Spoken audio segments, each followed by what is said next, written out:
సత్యాన్వేషకులందరికీ ప్రభు పేరట వందనాలు, నమస్కారాలు, స్వాగతం. ప్రస్తుతం మనం వింటున్నటువంటి ఒక గొప్ప మహోత్తరమైనటువంటి అంశం ఏమిటంటే ప్రభురాత్రి భోజన మర్మము. ఆ మర్మములో అనేక ప్రశ్నలకు జవాబులు చెప్పడం జరుగుతూ ఉన్నది. ఈ ఎపిసోడ్లో 5వ ప్రశ్నకు జవాబు అందించడం జరుగుతుంది. ప్రశ్న ఏమిటనంటే, ప్రభురాత్రి భోజన సమయములో ఉపయోగించే రొట్టె ద్రాక్షరసము యేసు ప్రభు వారి శరీరముగా మరియు రక్తముగా మారడం ఏంటి? ఎలా మారుతాయి అని అడుగుతున్నారు. ఈ ప్రశ్నకు జవాబు చెప్తున్నాను, శ్రద్ధగా వినండి. ప్రభురాత్రి భోజనములో ఉపయోగించే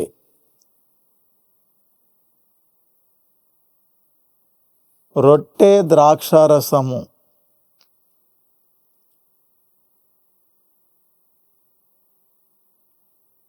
యేసుక్రీస్తు శరీరముగా రక్తముగా మారడం అనేది దేవుని అనంతమైన శక్తి కార్యం మరియు విశ్వాసి యొక్క ప్రగాఢమైన విశ్వాసము ద్వారా జరిగే అది ఒక గొప్ప ఆధ్యాత్మిక అద్భుతం అండి.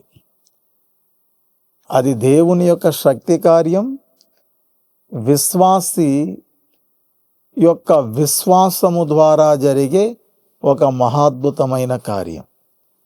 ఈ ప్రక్రియను దేవుని ఆత్మ సహాయముతో స్పష్టంగా వివరిస్తాను.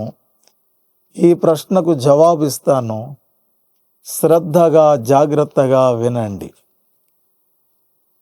దేవుని శక్తి మరియు విశ్వాసముతో చేసే ప్రార్థన ఏదైతే ఉంటుందో, అలా చేసిన తర్వాత ప్రతిష్ఠించి మనుషులు పిండి పిసికి తయారు చేసిన రొట్టె దానంతట అదే క్రీస్తు శరీరముగా మారదు. చెప్తున్నాను, వినండి. ఒక పదార్థాన్ని మరో పదార్థంగా మార్చేవాడు సర్వశక్తిమంతుడైన దేవుడే.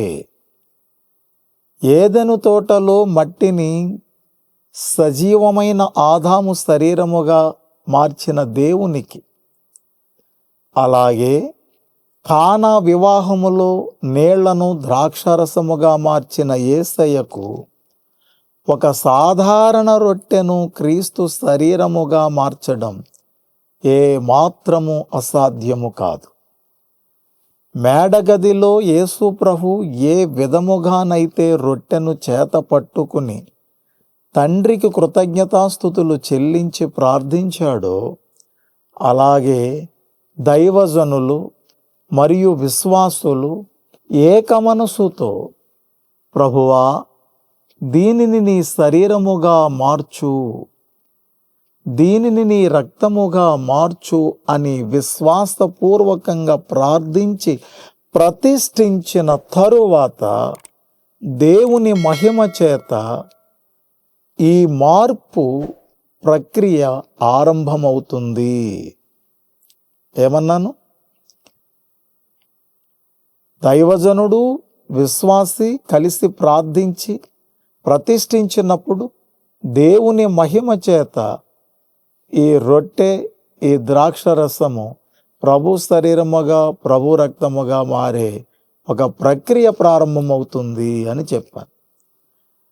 ఆది నుండి దేవుడు లేని వాటిని ఉన్నవాటిగాను, బాగా వినాలి, ఆది నుండి దేవుడు లేని వాటిని ఉన్నవాటిగాను, మృతులను సజీవులుగాను ఆయన చేస్తూనే ఉన్నాడు. రోమాపత్రిక 4:17 చూడండి. రోమాపత్రిక 4:17, తాను విశ్వసించిన దేవుని ఎదుట, అనగా మృతులను సజీవులుగా చేయువాడును లేని వాటిని ఉన్నవాటుగానే పిలుచువాడునైనా దేవుని ఎదుట అతడు మనందరికీ తండ్రి అయి ఉన్నాడు. చాలండి అక్కడ వరకు. లేని వాటిని ఉన్న వాటిగా. చాలా అద్భుతమైన మాట. దేవునికి స్తోత్రం, హల్లెలూయా. ఇలా వ్రాయబడిందండి. ఒక రకమైన పదార్థమును మరొక రకమైన పదార్థముగా తన సర్వశక్తితో చేస్తాడు. చేస్తూనే ఉన్నాడు, చేయబోతున్నాడు. ఒక విషయం చెప్తున్నాను, జాగ్రత్తగా వినండి. ఏమిటంటే, మృతులను సజీవులుగా, సజీవులను మృతులుగా ఆయన ఎలాగూ లేదా అలాగూ చేయగలిగిన సర్వశక్తిమంతుడే కదా. అవునంటారా కాదంటారా? మీరే చెప్పండి. పైపెచ్చు ఆదికాండం 2వ అధ్యాయం 7వ వాక్యములో ఇలా వ్రాయబడి ఉన్నది. ఒకసారి మీ బైబిల్ గ్రంథాలు తెరవండి. ఆదికాండం 2వ అధ్యాయం 7వ వాక్యం.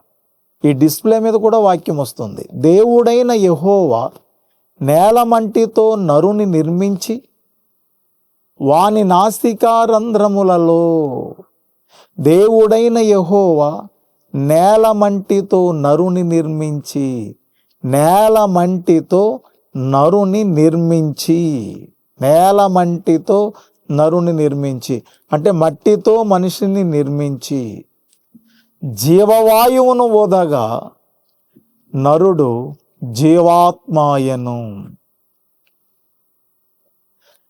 మట్టిని మనిషిగా చెయ్యగలిగిన మహనీయుడు.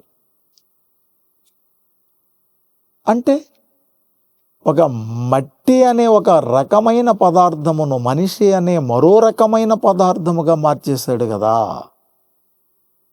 మరి ఆయనకి ఇది అసాధ్యం అంటారా? కాదు, సాధ్యమే. యోహాను సువార్త 2వ అధ్యాయం 9వ వాక్యం మీ అందరికీ తెలిసిందే. అయినా కానీ ఒకసారి చూడండి. ద్రాక్షారసమైన ఆ నీళ్లు రుచి చూచినప్పుడు, ద్రాక్షారసమైన ఆ నీళ్లు రుచి చూచినప్పుడు, చాలు. ద్రాక్షారసమైన ఆ నీళ్లు, ఆ నీళ్ళు అంటే అంతకుముందు నీళ్లు ద్రాక్షారసమైనవి అంటున్నాడు. ద్రాక్షారసమైన ఆ నీళ్లు రుచి చూచినప్పుడు అంటే నీళ్లను ద్రాక్షారసముగా మార్చినాడు. ఒక నీళ్ళే ద్రాక్షారసముగా మార్చేశాడు. ఒక మట్టినే మనిషిగా చేశాడు, జీవాత్మగా మార్చాడు. అలా మార్చిన మహానుభావుడు ఇలా ఎన్నో సూచక క్రియలు చేశాడు, చేయబోతున్నాడు.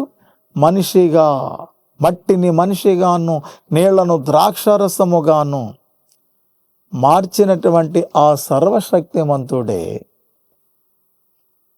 మనం ప్రభురాత్రి భోజన సమయములో పుచ్చుకునేటటువంటి రొట్టెను యేసు ప్రభు వారి యొక్క శరీరముగా, ఆయన ద్రాక్షరసమును ఆయన రక్తముగా, ఈ 2 పదార్థాలను కూడా ఆయన మార్చుచున్నాడని మీరందరూ గ్రహించాలి, విశ్వసించాలండి. క్రైస్తవుని యొక్క నిరీక్షణే విశ్వాసం మీద ఆధారపడి ఉన్నది. యేసు ప్రభు వారును అపోస్తులుడైన పౌలు గారు చెప్పిన ప్రకారం ఈ కార్యక్రమంలో విశ్వసించే పాలు పొందాలి. విశ్వసించకుండా పాలు పొందడం వలన వాళ్ళకి ఒరిగేది లేదు, వాళ్ళకి ఏది ఉపయోగము కూడా లేదు.